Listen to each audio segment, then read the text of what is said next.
Ayon po sa isang kilalang analyst sa XRP community na si Anno DLT, papasok na raw tayo sa isang bagong financial system kung saan sa XRP ang magiging sentrong bahagi. Matindi po ang kanyang kumpiyansa na sa XRP ay hindi lang basta digital asset, kundi isang makabagong solusyon na magbubukas ng malawak na oportunidad sa mga susunod na taon. Sa panahong maraming crypto ang bumababa dahil sa market volatility, nananatiling matatag ang pananaw ng ilang eksperto na malaki pa rin ang hinaharap ni XRP. Kaya yan po ang siyang ating pag-uusapan sa video na ito, pero bago po tayo magpatuloy ay pakibasa na lamang po muna ang disclaimer dito po sa ibaba ng ating screen. Yan, sino nga ba itong si Anno DLT at bakit po ba napakahalaga ng kanyang pahayag? Sabi rito, an influential commentator in the XRP community known as Anno DLT has reiterated his strong confidence in XRP's long-term potential, calling it one of the most significant financial opportunities of the era.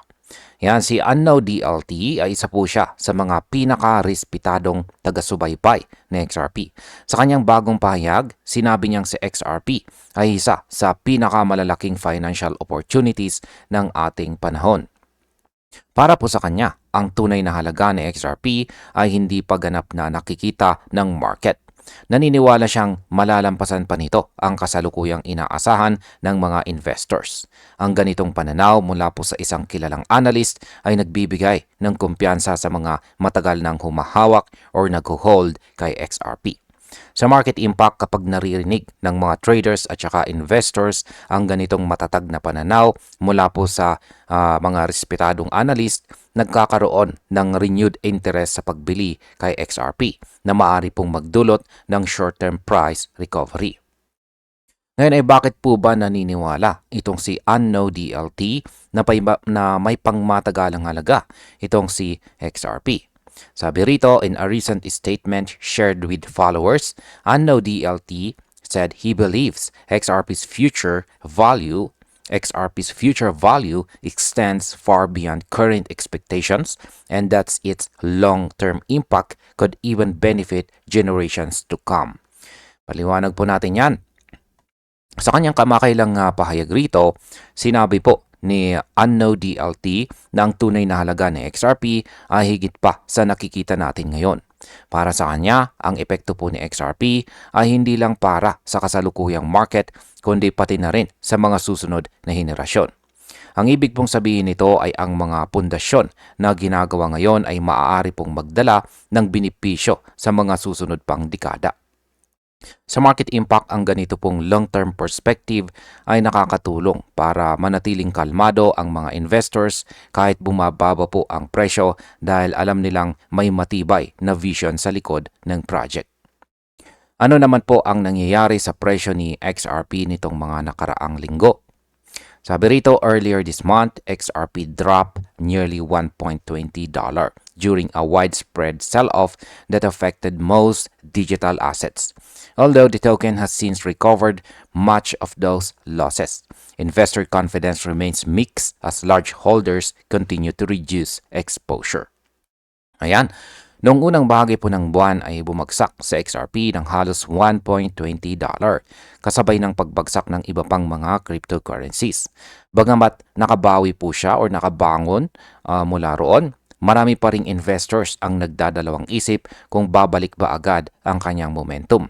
May mga tinatawag po na whales o mga malalaking holders na nagbawas ng kanilang hawak or holdings bilang bahagi ng profit taking.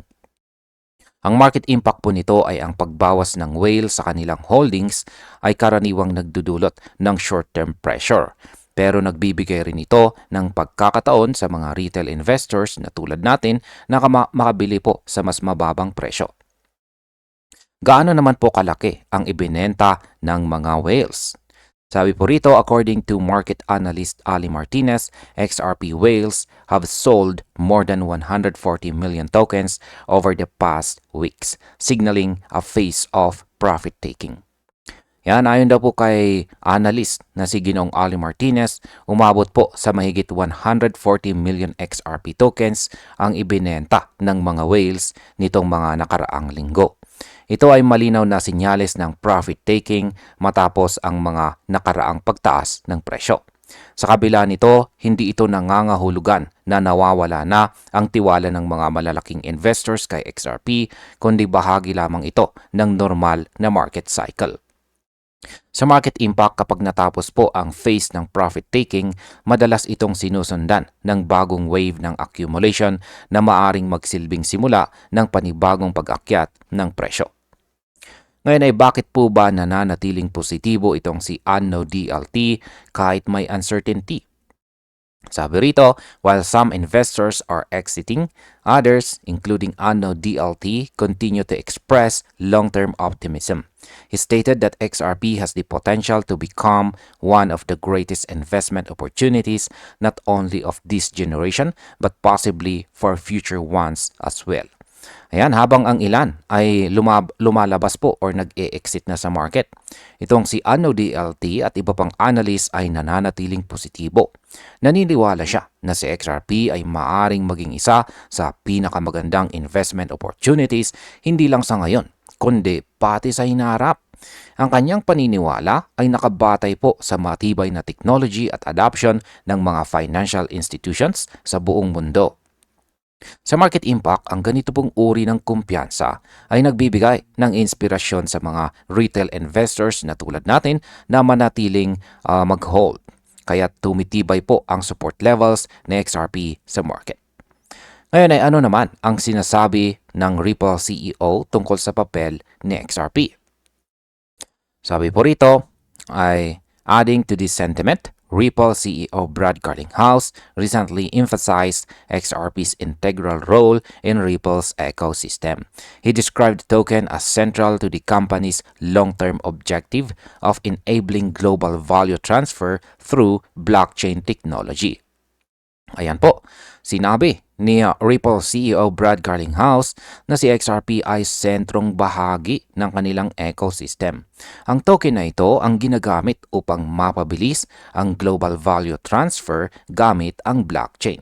Sa kanyang pahayag, ipinakita niyang hindi lamang pansamantalang bahagi si XRP ng kanilang project, kundi core component ng kanilang long-term vision para sa global finance. Ang market impact po nito ay ang direktang kumpirmasyon mula sa CEO ay nagbibigay ng signal ng stability at saka trust. Kaya't nagiging mas attractive po sa XRP sa mga institutional investors. Ngayon ay kanino nakipag-partner itong si Ripple para palakasin ang paggamit kay XRP? Sabi po rito, Ripple has already built partnerships with financial firms such as Tranglo and SBI Holdings, both of which utilize XRP for cross-border settlements. These implementations highlight XRP's efficiency in offering faster and lower-cost payment solutions compared to traditional systems, reinforcing its relevance in global finance. Ayan, nakipag-partner na po itong si Ripple sa mga kumpanya tulad ng Tranglo at saka SBI Holdings na gumagamit ng XRP para sa cross-border payments. Dahil dito, mas mabilis at mas mura ang mga transaction kumpara sa traditional system ng pagbabayad or traditional payment system. Ipinapakita po nito na sa XRP ay may tunay na gamit sa global finance at hindi lang basta speculative asset. Ang market impact po nito ay ang mga ganitong partnerships ay nagbibigay po ng real-world utility. Dahilan para mas tumaas ang demand at mapanatili ang long-term growth ni XRP. Ano naman po ang kahalagahan ng real-world utility ni XRP? Sabi rito ay in his commentary, Anno DLT also challenged the idea that XRP's value can be accurately reflected through technical analysis alone. He argued that XRP's significance lies in its real-world utility, particularly in the payments sector, and that its eventual price performance will depend more on its practical adoption than on short-term chart movements. Yan. Ayon po ulit kay Anno DLT. Hindi sapat ang chart analysis para maipaliwanag ang tunay na halaga ng XRP. Ang lakas daw ng XRP ay nasa kanyang real-world utility. Yan, ulitin natin. ang lakas daw ni XRP ay nasa kanyang real-world utility, lalo na po sa payment sector. Ang presyo po nito ay mas dapat nakabatay sa kung gaano po karaming institution ang gumagamit nito, hindi lang sa galaw ng chart. Kaya sa market impact, kapag mas maraming kumpanya ang gumagamit ng XRP sa aktual na serbisyo, mas magiging matatag po ang demand at mas mataas ang posibilidad ng stable upward trend. Paano naman po magiging mahagi si XRP ng bagong financial system? Sabi rito, he added that the current financial system is evolving toward one that could remain in place for several decades and suggested that XRP may play a foundational role in that transformation. Ayon po kay Anno DLT, ang kasalukuyang financial system ay unti-unting nagbabago patungo sa mas advanced na modelo na maaari pong tumagal ng ilang dekada. Sa panibagong sistemang ito, naniniwala siyang si XRP ang magiging pundasyon dahil sa kakayahan nitong magpadala ng halaga sa buong mundo sa loob ng ilang segundo. Pwedeng ito ang maging susi sa global financial transformation. Sa market impact, kung magiging bahagi talaga si XRP ng bagong sistema, posibleng umabot po ang presyo nito sa bagong all-time highs dahil sa global institutional demand. At ang aking opinion naman tungkol dito ay kung titignan po natin, malinaw na si XRP ay hindi lang basta cryptocurrency. Siya po ay nagiging haligi ng bagong sistema ng finance na mas mabilis, mas mura at global ang saklaw. Ang mga pahayag dito ni Unknown DLT at maging si Ginoong Brad Garlinghouse ay nagpapakita ng iisang direksyon at yan po ay ang long-term utility. Habang maraming traders ang nakatingin po sa short-term charts, mas mainam para po sa atin bilang mga investors na pagtuunan ng pansin ang tunay na gamit at adoption. Para sa akin, kung magpapatuloy po ang ganitong momentum at saka partnership expansion, si XRP ay magiging isa sa pinakamahalagang asset ng bagong digital economy. At ayun, hanggang dito na lamang po tayo sa video na ito mga ka-crypto. Maraming salamat sa panonood.